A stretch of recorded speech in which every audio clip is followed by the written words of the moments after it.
Steve Bennett devotes his time to working with individuals and organizations who share his love of history at the individual and local level.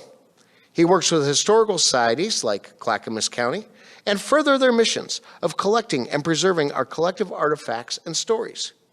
He works with individuals to help them discover their past as a way to enlarge their future. Dr. Bennett has a wide-ranging academic background, BA in philosophy, MA and PhD in Near Eastern languages, an MBA in management. He worked in information technology as a project manager for 30 years and is now retired. Over the past several years, Dr. Bennett has focused his attention of local property research, helping many individuals uncover things they didn't know about the places and people who contributed to making them who they are today. You know, sometimes it's just kind of funny how the universe works. Steve came wandering into the Milwaukee Museum, researching his home, looking for articles about Mr. King, the original owner. Over time, Steve developed a relationship with us, a bond, a friendship, maybe even a little bit of love. Today, because of a few visits, Steve brings his intellect, knowledge, and experience to our board. We are ever so thankful to have him as a volunteer. Ladies and gentlemen, please welcome Dr. Steve Bennett.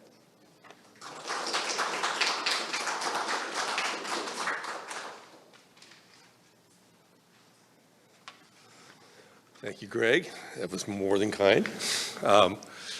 Welcome to everyone here. Thank you to the city. Thank you to the Leading Library for holding this. It's truly an honor, and I'm looking forward to what I hear tonight. Thank you all also for coming out, and for those viewing in the future, thank you for taking the time to view these talks. As I was getting ready for this presentation, going between 60 degrees in rain and 80 degrees in sun, I was struck by the need of maintaining some kind of balance between the alternating weather outside. And it became a theme for how I want to structure what I'm going to talk about tonight. This is balance. I'm going to balance, or try to balance, between stories and what might appear to be dull facts. I'm going to balance between what I mean by property and what I mean by house or home, and I will talk to you about what the differences are and why they're important in what I'm saying. So, a little bit more about me. I was born in Salem, grew up in Oregon City in the 1950s and 60s. My father was a physician there, fairly well known in the community. I left after high school to get my education, all the degrees that I have, and some that you didn't even mention. Mostly on the East Coast. We moved back to first New Haven, Connecticut, and then down to Baltimore, Maryland. Lived in Maryland for 30 years, where I worked also. Retired in 2018, moved back to Oregon with my wife, and settled in Milwaukee, which, I will be honest, growing up in Oregon City, Milwaukee was just a town we drove by on the way to Portland. So I could have gotten lost the first day I was here, and just trying to make my way around the town. But I love Milwaukee now, and Greg is right. I wandered into the museum, and we found each other. Yes, I do work for the Clackamas County Historical Society and Milwaukee Historical Society. I'm on the board of both. I've researched at both. I'm a docent at the Milwaukee Library, there on the second Saturday every month. So come by if you want to talk more about property. I think it's also fair to say that I've never worked as a surveyor. I've never worked in a title office. What I'm going to share with you tonight in terms of process, in terms of doing research and in telling a story about some of that work, I come by just learning it myself and picking it up and doing a lot of reading and working with maps and all kinds of things. So I've got a lot to learn. I value those people who have been in it for longer than I have. But I do come by some things, honestly, a love of genealogy, a love of history, and now a love of property research. So, goals. What I want to do tonight. It's easy to confuse, or not confuse, but use the terms property and house or home as if they're the same thing. And I'm going to distinguish them. I want to keep the concept of property different from the concept of a house or a home. And I'll make that clear, so why I'm making that distinction. So I want to make that distinction for us. I want to provide some examples of what I learned from doing the research for myself. I do a lot now in helping others explore their property, go through the process of figuring out who owned what, when. I want to provide some sense of the tools to get you started with that, but mostly I want to encourage you to get engaged in this process, either doing it yourself or working with us to help you understand the history of your property and the history of your home. So,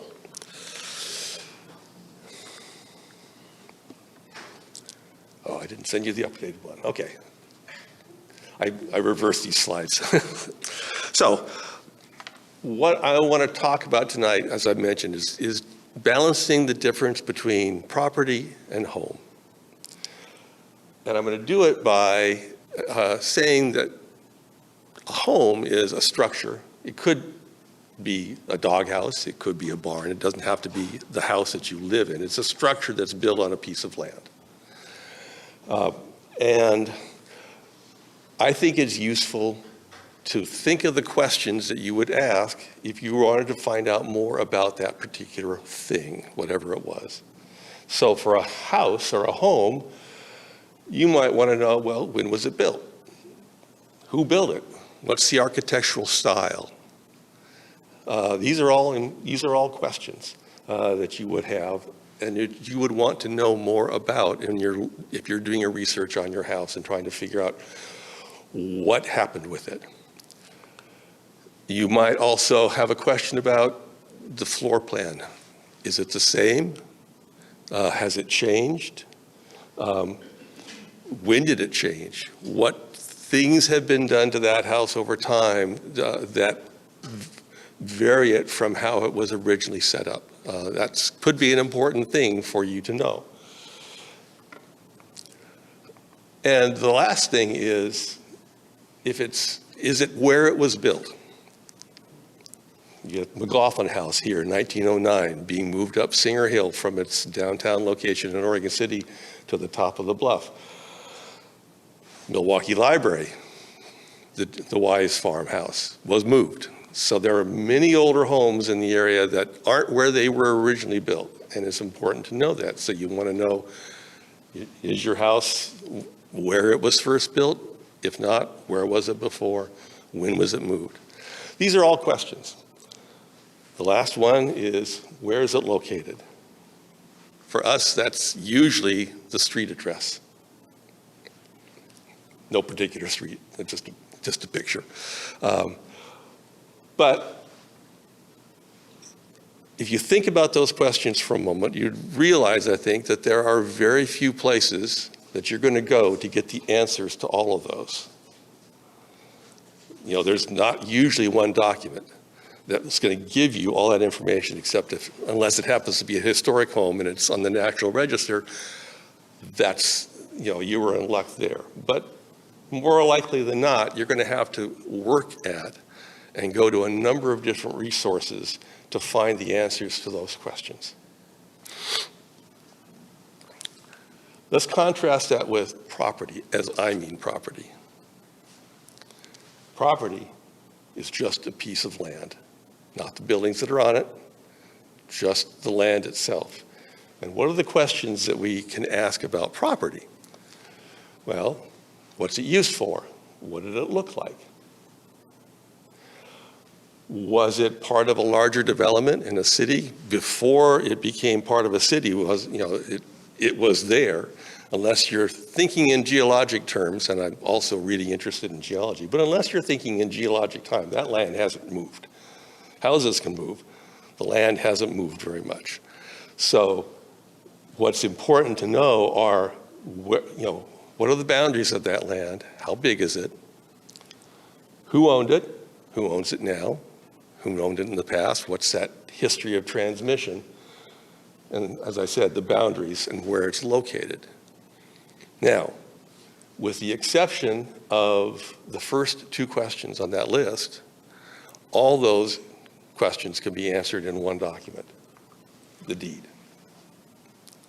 And that's what people usually are looking for when they want to get started, is that deed to understand the property. Now, that's a deed from 1902 of the property that I showed you in the previous picture. All of it from about a quarter of the way down onto the next page is the description of that property. Not the address, but the physical description of starting at this point, going 255 feet westerly, on and on and on. So you can draw the line that defines what that piece of property is. That's part of what you're going to get in that deed, is that legal description.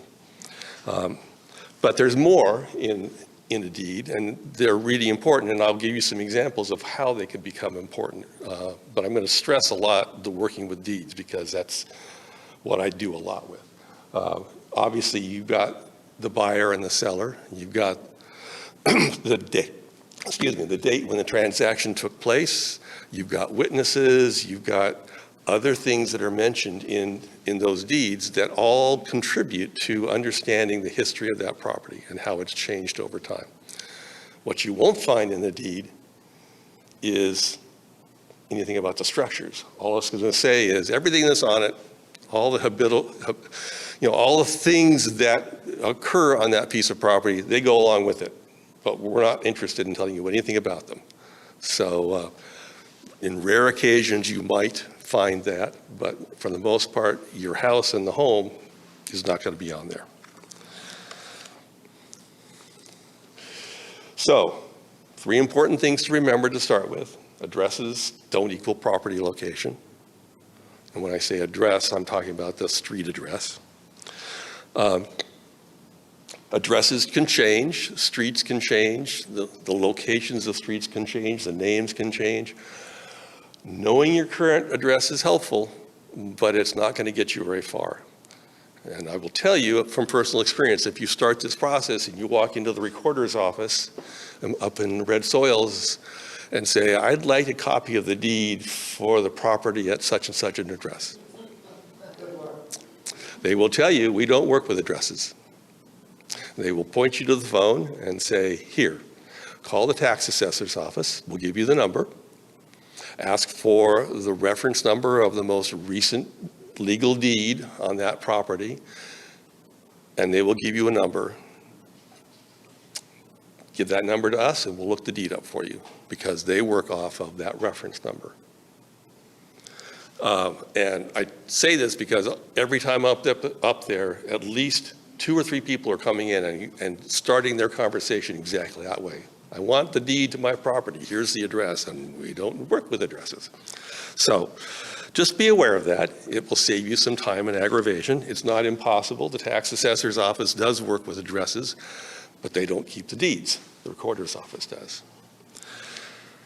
So I promised you a story. I'm going to talk about the house that we live in. The King House, excuse me, on King Road. A little plaque on the front says the King Home, built about 1910 in Ardenwald, a home of historic interest, not on the National Register, but a home of historic interest. So we moved into this house in 2018, saw it, fell in love with it as we drove by. We're renting, by the way, which will become obvious. And we worked out a deal to get the house.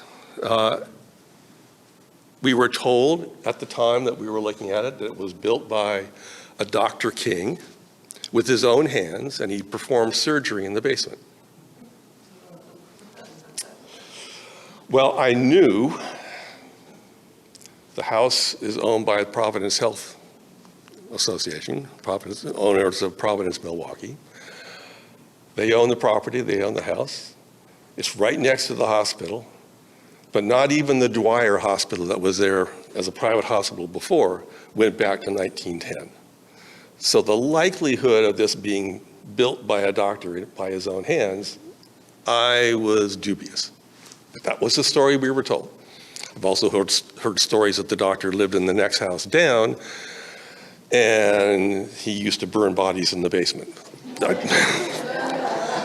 I've been to that house because it's now empty, and I don't see any burn marks on the walls. But you never know. What bothered me was that I knew it was a King house. I went to the Letting Library and the Milwaukee Historical Society Museum, and I looked in some of the older Milwaukee histories, and I saw a couple of cryptic references to a Pat King, and maybe his son went to Milwaukee High School, but nothing else. I turned to my genealogy skills, looked in the census records, no census record in 1910, no census record in 1920. I was coming up with a blank. There were Kings around, but not Patrick Kings or Pat Kings, and nothing that made sense, at least not without some kind of context. Until I was using the Historic Oregon newspapers website run by the University of Oregon, which I highly recommend to anybody doing either property research or house research. And I found July 11th, 1911, this entry for John and Nellie Scott selling to Patrick King some land in the Daniel Hathaway DLC, donation land claim, for $2,500.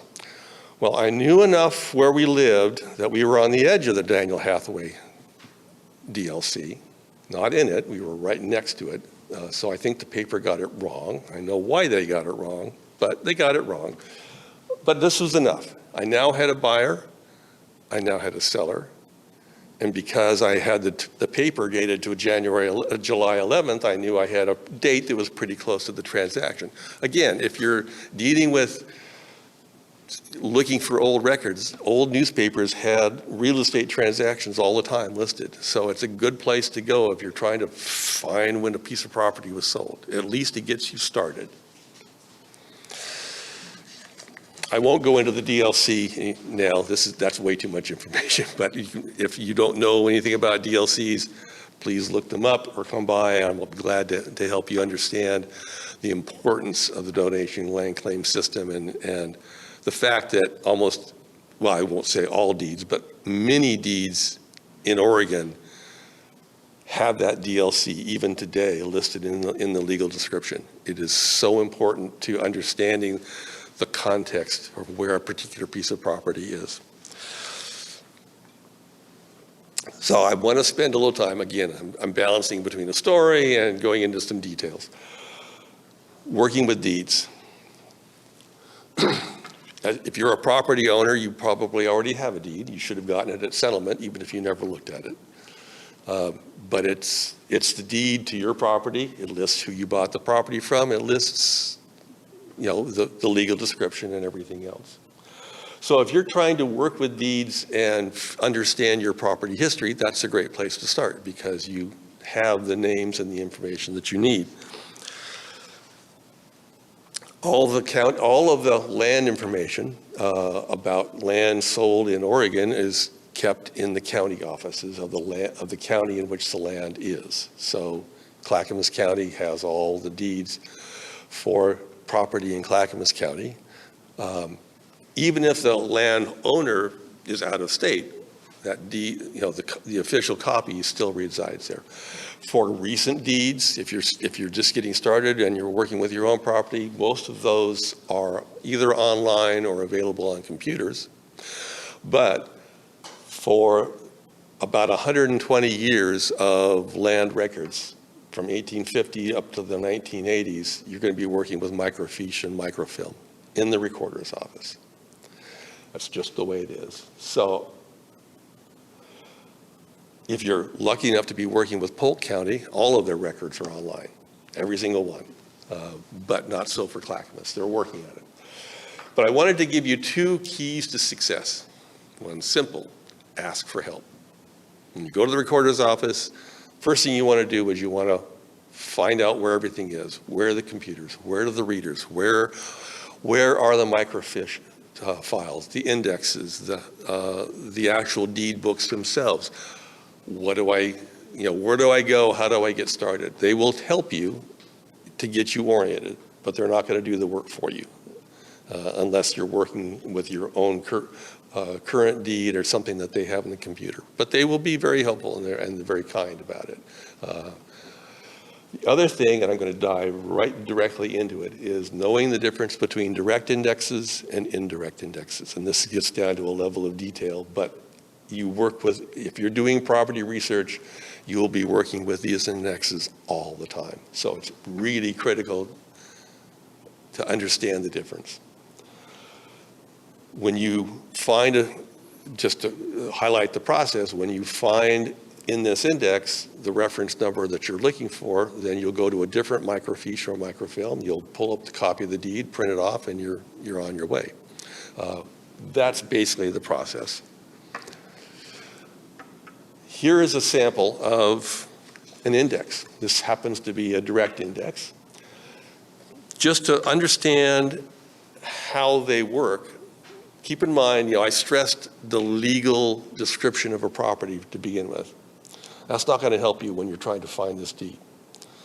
You need to have the names of the buyers and the sellers and preferably a date. Because as you see, and I know that this is hard to read, and yes, they are all written in cursives and by various people, so you will have to bone up on your skills. But everything is indexed on the far left side chronologically in groups, deeds from 1910 to 1923, and it will start from the beginning and work its way down. Then the next 2 columns are the person's name, another set of names, then a column for those reference numbers, book and page. Book 87, page 469. And then the final columns over here are information about the property and where it is. It's not the legal description. It's just a help to you if you're looking for something in Township 2 South, Range 1 East. You see a 2 and the 1 there. If that's a piece of property that you were looking for in that location, you know that that's a pretty good chance that you've got the right one. Now, direct index. The direct index is alphabetized, more or less, on the seller's name. So if you're looking for who sold the property, you want to go to the direct index. And you're going to look usually from the start of that time period, and you'll see that the names are not strictly in alphabetical order. You've got Steele, then Stevenson, then Steele, then Stevens, and then Steele. They alphabetize by the first 3 letters of the name. And beyond that, it's all in chronologic order. This is just how it works, and you make your way through, and you look up a deed reference, and you go to the deed, and you pull it up, and you look at it, and then you look at that legal description and say, is it the same piece of property? And if it is, you've got the right deed. Okay? The indirect index, exactly the same information, but based on the buyer. Direct index for seller, indirect index for buyer. If you are working it backwards, starting with yourself and the house property that you own, you bought it from somebody. You want to go to the direct index and look at that person's name. Who did they buy it from?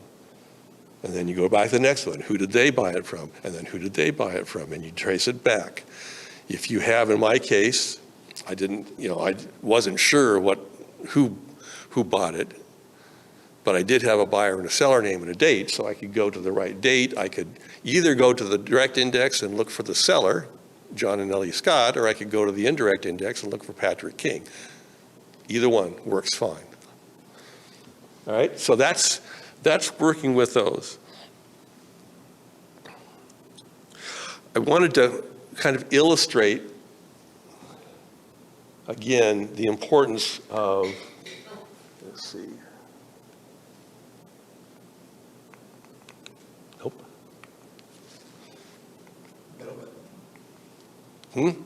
Oh, I'm pressing the middle one.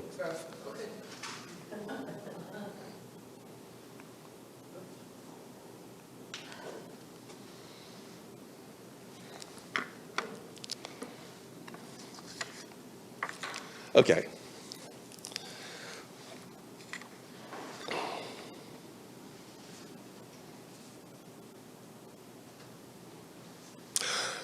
Yeah, I wanted to, before I jump into the King deed, this is the one, I wanted to share another little story with you. Battery. About working with information in the deeds like this one, and how it's important to pay attention not just to the buyer and seller, but also the other information. About a month ago, I was asked by a person to research a family member of theirs. She had a deed, page number, and she knew that the last time that she had any contact with this person was 1942, and she wanted to know when he died. Scratched my head a little bit and said, okay, I'll work with that deed. The deed happened to be from 1926 when he bought some property in Estacada. And I reasoned, all right, we've lost track of him altogether in 1942. We should be able to track as he sold this piece of property in Estacada. So I went using the direct index, sell after sell after sell after sell after sell, until that trail ran dry in 1953. So I knew he was selling property in 1953, 11 years after we lost track of him in Oregon. I reasoned, well, he's selling property in Clackamas County, but he probably doesn't live here. So I went to that last deed and looked at the end, and sure enough, he had it notarized in Duval County, Florida. So now I know that he was living in Florida in 1953, and that was easy to go to the Florida archives and found a death certificate in July of 1959. If I didn't have that deed, I wouldn't have easily been able to prove that it was the same person in Florida who owned the property in Estacada. But I had a deed with him notarizing it in 1953, so I was reasonably sure it was the same person. Deeds can tell you more. You know, another way it could have happened is I could have gotten a probate record. But anyway, it's helpful to have that. So let's get back to the King story. Here is a copy of the deed for this property, nicely typewritten, fortunately. But here are the important things that I discovered out of that. It says at the very top, and I know you probably can't read it from where you're sitting, Patrick King of Ellendale, North Dakota. So now I knew I had a Patrick King, and I knew he didn't live here. He lived in North Dakota. Sold by John and Ellie Scott. I had the property reference, that second paragraph, so I knew I could track the history of the property based upon that. I had the date when the transaction took place and any restrictions that might be in the deed in terms of what you can and can't do with the property, who can live there, you know, is there a well or a water right that the previous owner wants to maintain possession of? All that would be spelled out. The names of the witnesses, the date when it was recorded, that's on the next page. I didn't include that. But the other thing that's very interesting about that is that it says at the bottom of that second paragraph that there's a road there already. So it made allowance for 20 feet off of the property for a road. So I knew that there was a road in existence in 1911 where the King House is. So I want to give you a little bit more about the Kings, just to kind of fill that story out now that I was able to track them down. Patrick King was born in 1848. He died in 1937. He was born in Prince Edward Island in Canada, part of a Roman Catholic community that had come from Ireland. So we can trace him back to Ireland. He moved to Wisconsin, married Mary Ellen Berry, and started a family. And he was in the lumber business. He worked for his uncle for a while, and then the family moved to Ellendale, North Dakota, when it was just becoming a city, just becoming platted for that matter, and lived there until he retired in 1911. Had a family with 8 children, and he and his wife and 2 of the children moved from Ellendale to Milwaukee. I'll get to why I think he moved to Milwaukee. I know that he had been to Seattle and been to Montana on travels, because he would write back, and I was able to look at newspapers in North Dakota and see the entries saying, Patrick King just got back from Seattle where he was on lumber business. So there was lots of disinformation that all of a sudden appeared. He was also very busy when he got out here. He was elected to city council in 1912, was on the city council until 1915 during the period of E.T. Elmer, the 3rd mayor of Milwaukee. And then all of a sudden you find all kinds of newspaper articles about Patrick King and the Milwaukee City Council that I had no way of knowing that were connected when I first got into this. But it all started to fit together and make sense. So I know he wasn't here in 1910, so no 1910 census. They left in 1917. So 2 years after he was off of the city council, the family picked up and moved back to North Dakota. So he was not in the 1920 census either. I wouldn't have found him either way.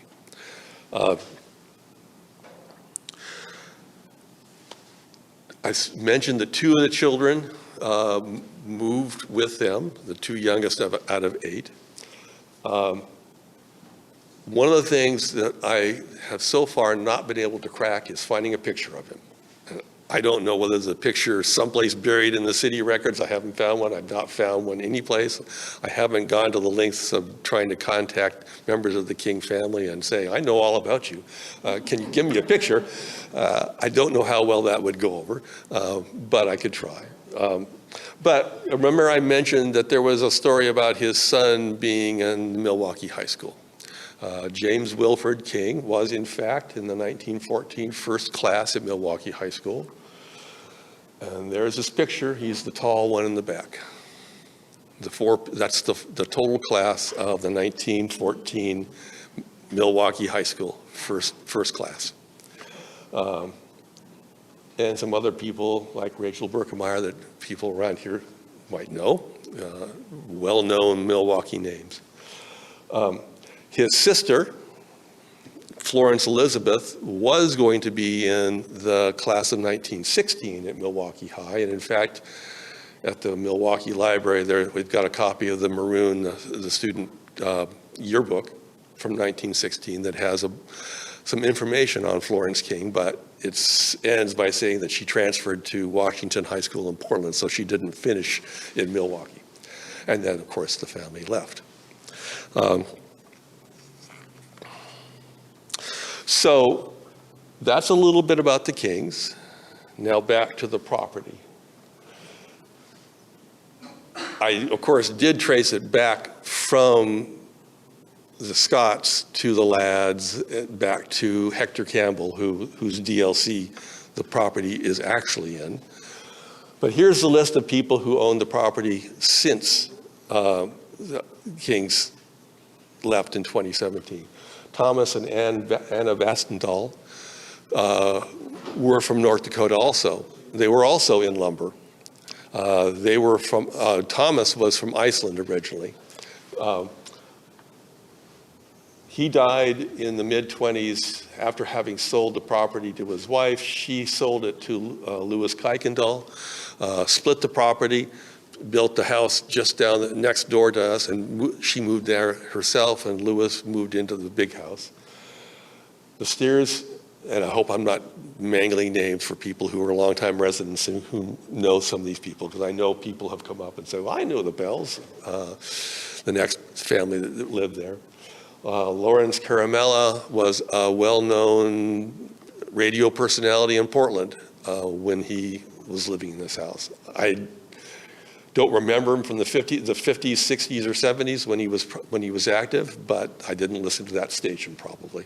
But I do know that he was. It was bought by North Clackamas Hospital, which is now owned by Providence Healthcare in 1978. They split the property. Their main parking lot outside the emergency room used to be part of the King property. So the original property for that house was just under 2 acres. It's now just under a half an acre in size.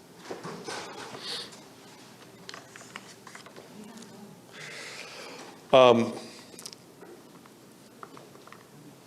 little bit about the house. I have made some progress and actually trying to figure out the history of this house itself. It's a craftsman bungalow, which was extremely popular at the time that it was built in 1911.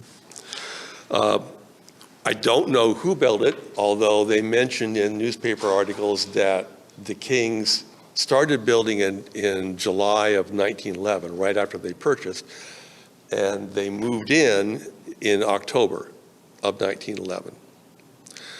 So it was pretty much done by then. He wrote a letter back in November to North Dakota and talked about Milwaukee and said, well, it's a nice place to be. We've got 60 minutes, we've got a cow, I've got 60 chickens, I've got a nice little garden in back. I can get to Portland on the electric train for 7 cents, and it takes about 20 minutes. And I found in the Letting Library this picture of the house taken from the newspaper in 1916. So this is what it looked like in 1916, as close as I could get to the same perspective today. All right? At the time it was sold, it was said to be the largest real estate transaction in Milwaukee. They sold the house to the Vatsendals for $6,000. So I need to wrap up. I will pass on talking about King Road, although I will mention I still haven't been able to prove it's named after Patrick King. All right, so I've got 3 pages of references here. We'll try to, they'll be available on the slides, and if you watch it, and if you get a hold of me, then we can get you more information about these particular references. Thank you very much. Thank you.